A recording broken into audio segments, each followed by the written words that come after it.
Di ba nakita niyo naman? Part 4. Walang magawa sa buhay, Lilibet Hong. Part 4 in South Korea. Hey, ang ganda ng bahay doon, giniba oh. Wala ng bahay. Giniba, friends, kasi gagawin ng daan. Which is good. Which is good for us all. Ang ganda oh, di ba? Di ba kayo na-amaze? Na-amaze talaga ako kasi harang-harang naman tong camera. Black box. Oh, pauwi na kami, friends. Hinatid lang namin ang anak namin sa city. Gusto ko lang kayong i-driving. Oh my God! The weather is good, American friends!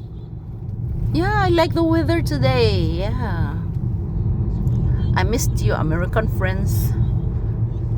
Did you remember this place, American friends? Kasi nag-work sila, friends, sa bahay, sa near at home na school ba.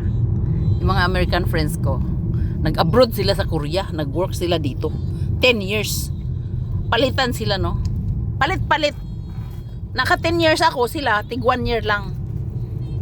Yung isa 6 months lang nga eh. This is what I'm waiting for. This is what I like the most here. Ay! Ayun.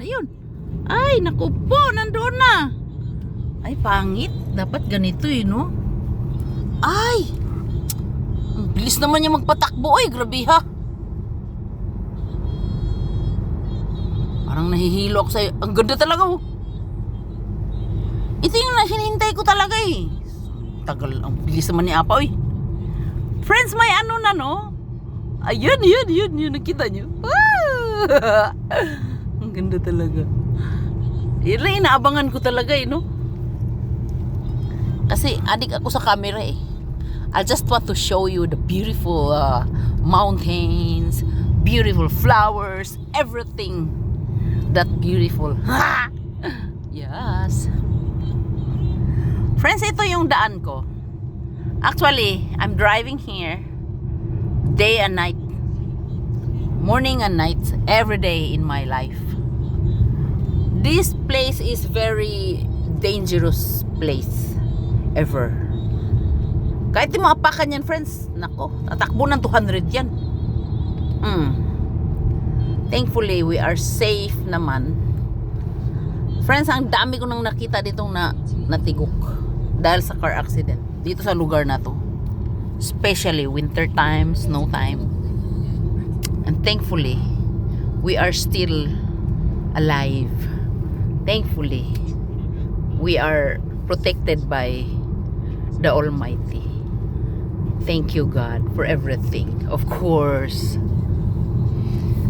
Oh, friends, talagang every time na dumarating yung winter, friends, talagang nanghihina ako, friends.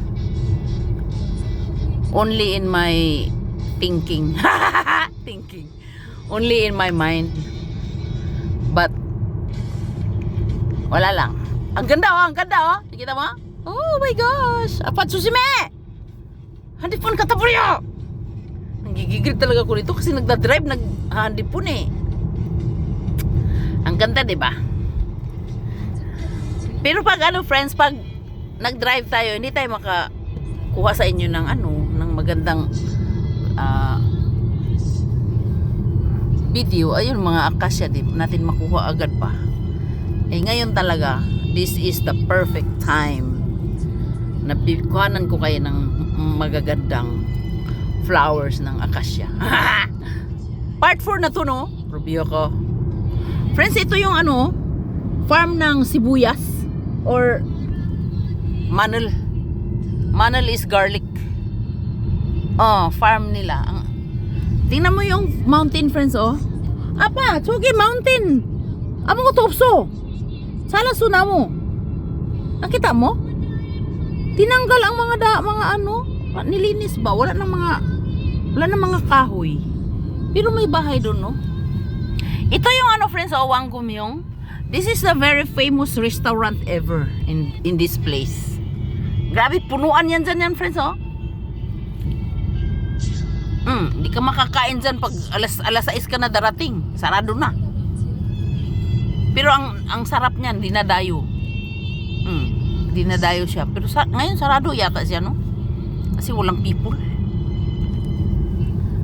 Masaya na ako, friends, kasi may mga dahon na ang mga puno.